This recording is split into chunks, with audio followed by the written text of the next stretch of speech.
Caller, what's your name? What up, caller? Where you from? From Harlem, 140th.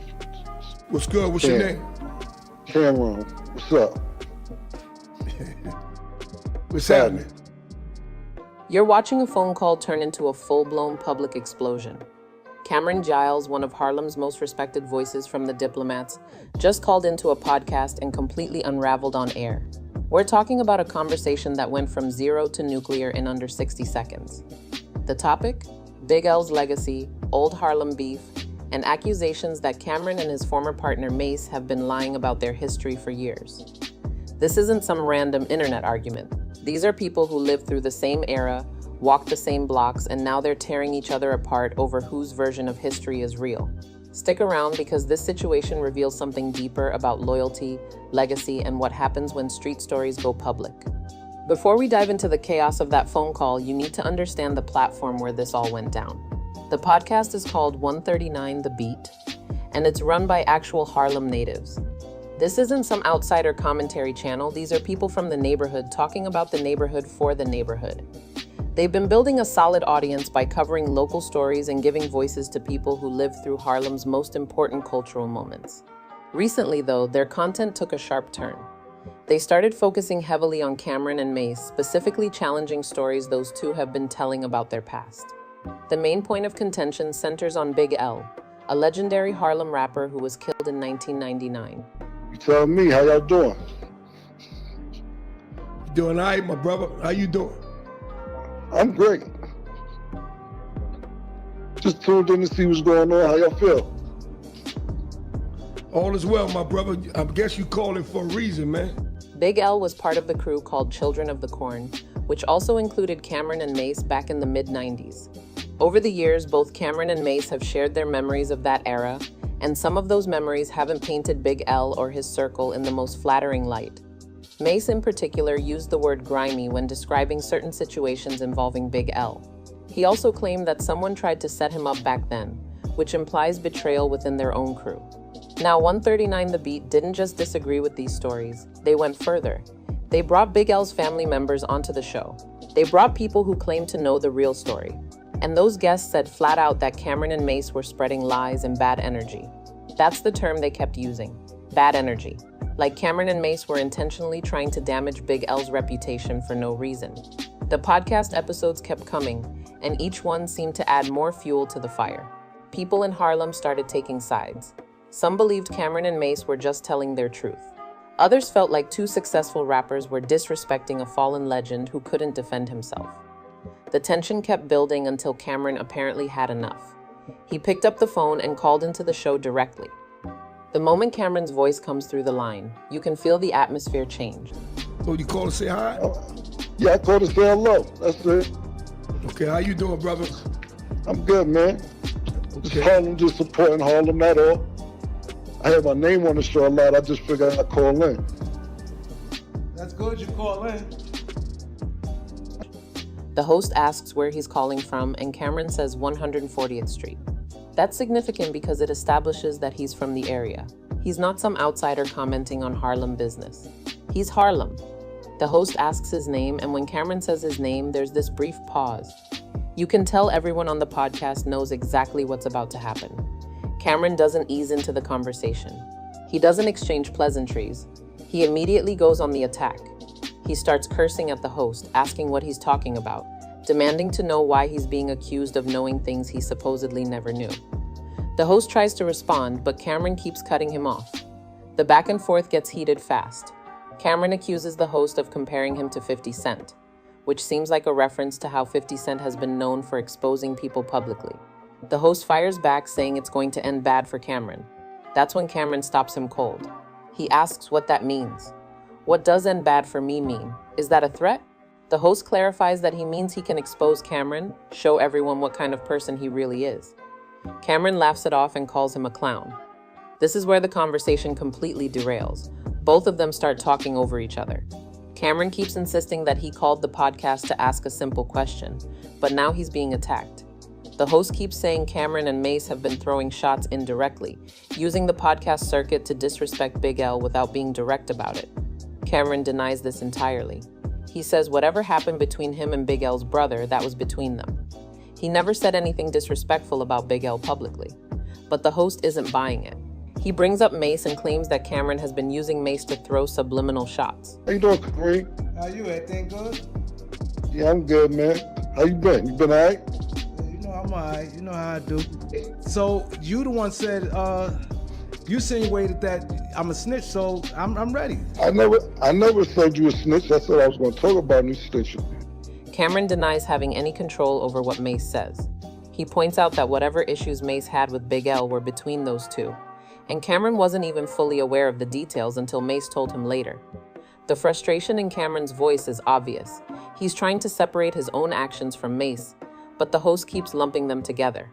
To the host and his audience, Camron and Mase are a unit, and if one of them disrespects Big L, they both do. Here's where geography becomes important. Harlem isn't just one neighborhood. It's divided into uptown and downtown sections, and those sections have their own identities. Camron makes it clear during the call that he's more of a downtown guy. He grew up around different blocks than Big L did. Big L was from the uptown side, around 139th Street and the area known for the NFL crew. That was Big L's territory. Camron acknowledges that he'd visit certain uptown spots like Polo Grounds or 145th Street, but his roots were downtown. This distinction matters because it shows that Camron and Big L weren't running in the exact same circles every single day. They knew each other, they worked together, but they weren't inseparable, and their experiences of certain events might genuinely differ because they weren't always in the same places. The host doesn't seem to care about these distinctions. To him, Camron is trying to use geography as an excuse to distance himself from accountability. But Camron keeps pushing back, insisting that people need to understand the full context before they accuse him of lying. The argument shifts to a specific incident that seems to be at the heart of the controversy. But let me ask you this, since you brought it up. Did you try to, when Reg died, did you try to tell on Reg after he died? Why would I try to tell on Reg after he died? Tell for what? Because you're going to jail? Camron mentions a video shoot. He says something happened at a video shoot involving Big L, and the host immediately jumps on this, claiming Camron said it happened at a park. Camron denies ever saying it was at a park. He insists he said it was at a video shoot downtown Manhattan, and that a person named Avon was there as a witness. The host keeps insisting Camron said park. Camron keeps insisting he said video shoot. They go back and forth on this detail for what feels like forever, and neither one will budge. This might seem like a small detail, but it's actually huge. If Camron said park and the incident didn't happen at a park, then he's misremembering or lying.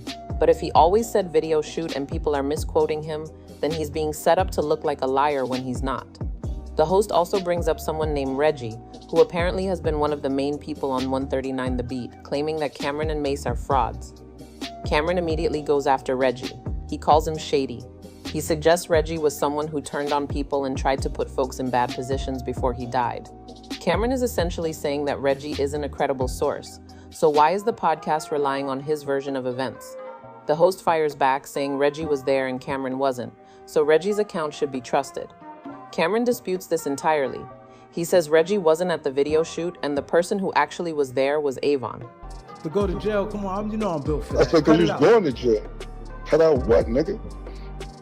What you talking about? I'm asking you a question. If you didn't, you didn't. You know I'm I asking you a didn't. question. You know, I bro. don't know. No, I don't You know. That's know, why I'm you know. asking you. Hold up, you And that's know. why I'm asking you. No. If you didn't, What? then you say you didn't. Cameron keeps bringing up Avon as his main witness, but the host either doesn't know who Avon is or doesn't want to acknowledge him. This creates a stalemate. Cameron has his witness, the host has his witness, and nobody's budging. At one point, Cameron accuses the host of not even knowing what he's talking about because he wasn't there. The host admits he wasn't there, but he says he knows the story from people who were. Cameron immediately pounces on this. If you weren't there, why are you arguing with me about what happened? The host has no real answer to this except to say he's heard the story from multiple sources. But Cameron keeps hammering home the point that secondhand information isn't the same as being there. And if the people giving the host his information have their own agendas or bad memories, then the whole foundation of the podcast claims falls apart. One of the wildest moments in the call comes when Cameron mocks the idea that he's somehow scared of Big L's legacy. The host or someone else on the podcast apparently suggested that Cameron is afraid of Big L even from the grave, which Cameron finds absurd. He laughs at the suggestion and makes it clear that he's not afraid of anyone, living or dead. He respects Big L as an artist and as someone who was part of Harlem's culture, but he's not going to let people twist his words or accuse him of things he didn't do, just because Big L isn't here to tell his side. You know I'm thorough. Listen, bro, check this, right? If I go to jail, I'm standing on mine. All my co-defendants, they know what it is. I was thorough in jail. Nobody even came to me. Hold up, nobody even came to me about no red. This is the core tension of the entire situation. Big L died over 25 years ago. He can't defend himself, and he can't clarify what really happened in certain situations. So now everyone who was around back then is left to tell their version. And those versions don't always match up. Camron and Mase have their perspective. Big L's family and friends have theirs. And 139 The Beat is caught in the middle, trying to figure out who's telling the truth. Camron also addresses the accusation that Big L's older brother tried to extort him.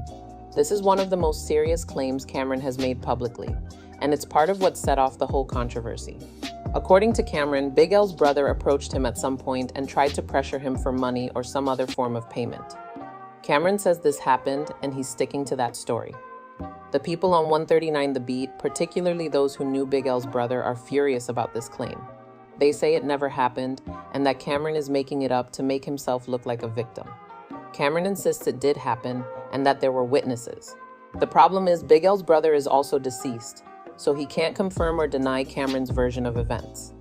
This leaves everyone arguing over something that can't be definitively proven one way or the other. Camron clearly feels like he's being called a liar for sharing his own lived experience, and that's what pushed him to call into the podcast in the first place. Who's your co-defendant so we could get him on the line? That's a live psych from your building. Psych from my building, huh? Yeah. Okay. Exactly. Hey Cam, like cut it out. You know you had nothing else. Listen, check this.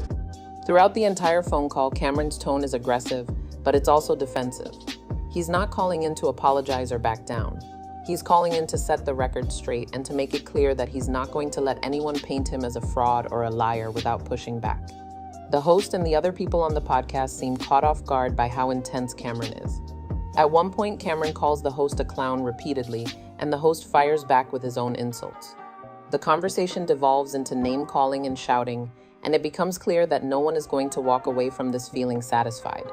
Camron ends the call still angry, still insisting that his version of events is the truth. The host and his co-host are left sitting there, visibly shaken by how confrontational the whole thing was. After the call ends, the fallout continues online. People who watched the episode started taking sides immediately. Some said Camron handled it perfectly and stood up for himself. Others said he came off as disrespectful and should have shown more grace given that Big L isn't here to defend himself. The debate over who's right and who's wrong keeps going, and it's unlikely to be resolved anytime soon. What makes this situation so complicated is that everyone involved genuinely believes they're telling the truth. You had nothing else to say, right? You didn't like your name being said on there, right? So now, instead of you addressing it in another way, you want to try to come sideways All I asked you was a question, Kareem. Camron believes he's sharing his real experiences. Big L's family and friends believe they're defending a loved one's legacy. The podcast believes they're giving a voice to people whose stories haven't been heard. And the audience is left trying to figure out who to believe when there's no way to verify most of these decades-old stories. This whole controversy raises bigger questions about how we handle the legacies of people who are gone. Big L was a talented rapper who died tragically young. His music influenced an entire generation, and he's remembered as one of Harlem's greatest. But he was also a real person who lived a real life, and that life included complicated relationships and conflicts. Do we sanitize someone's legacy after they're gone and only remember the good parts? Or do we allow people who knew them to share the full picture, even if it includes uncomfortable truths? Camron and Mase seem to believe in the latter. They're sharing their memories as they experience them, and they don't feel obligated to soften those memories just because Big L is no longer here. Big L supporters, on the other hand, feel like Camron and Mase are taking advantage of the fact that Big L can't respond. They see it as kicking someone when they're down, Fuck That's my all case. I asked you, nigga. That's Fuck it, my nigga. case, If you didn't, then you didn't. Why you getting all erratic Hold up, now about? that you online, right? Hold up, now that you online, you know we ain't do that, right? Let's go. I don't know nothing, nigga. You know. That's why I'm calling and asking you. Listen. Fuck you mean I know? Listen. If I knew, I wouldn't have said it. Even if that person is no longer alive. There's also the question of motive. Why are Camron and Mase even talking about this stuff now? Big L died in 1999. It's been decades. Why bring up old beef and old conflicts? Some people think Camron and Mase are doing it for attention or to stay relevant. Others think they're genuinely processing their past and trying to tell their side of a story that's been told many different ways over the years. Camron has had a successful career. He doesn't need to fabricate stories about Big L to get attention. But at the same time, podcasts and interviews are a big part of how artists stay in the public eye these days. And sharing wild stories from the past is one way to generate interest. So it's hard to say definitively what the motive is. What's clear is that Camron feels strongly enough about this to call into a podcast and argue with strangers on the internet, which suggests he's not just making things up for clicks. The role of 139 The Beat in all of this is also worth examining. They're a Harlem-based podcast, and they clearly feel a responsibility to protect Harlem's legends. That's admirable. But by platforming people who call Camron and Mase liars without giving Camron a fair chance to respond until he forced his way onto the show, they arguably contributed to the problem. They allowed one side of the story to dominate their narrative, and when Camron finally called in, it was clear they weren't prepared for how aggressively he would defend himself. The co-host in the black hoodie looked visibly uncomfortable during the entire exchange, and you can tell he wasn't expecting things to escalate the way they did. This is the risk of inviting conflict onto your platform. Sometimes the conflict shows up in ways you can't control. What happens next is anyone's guess. Camron made his point. He's not backing down, and he's not apologizing. The podcast is likely to continue covering this story, and more people from Harlem's past will probably weigh in. Some will support Camron, some will support Big L's legacy, and the cycle will continue. The internet loves this kind of drama because it involves real people with real history, and there's no clear resolution. It's messy and complicated, just like real life. But for the people involved, this isn't entertainment. It's their reputations, their memories, and their sense of who they are. Camron clearly feels like his integrity is being attacked, and he's willing to fight to defend it. Whether that fight changes anyone's mind remains to be seen. So where do you stand on this? Do you think Camron and Mase have the right to share their full experiences, even if it conflicts with how others remember Big L? Or do you think they should be more careful about how they talk about someone who can't respond? Drop your thoughts in the comments because I want to hear how people are processing this situation. And if you found this breakdown helpful, hit that subscribe button and turn on notifications so you don't miss the next update on this story or any other hip-hop drama that unfolds. This isn't over, and I'll be here to cover whatever comes next.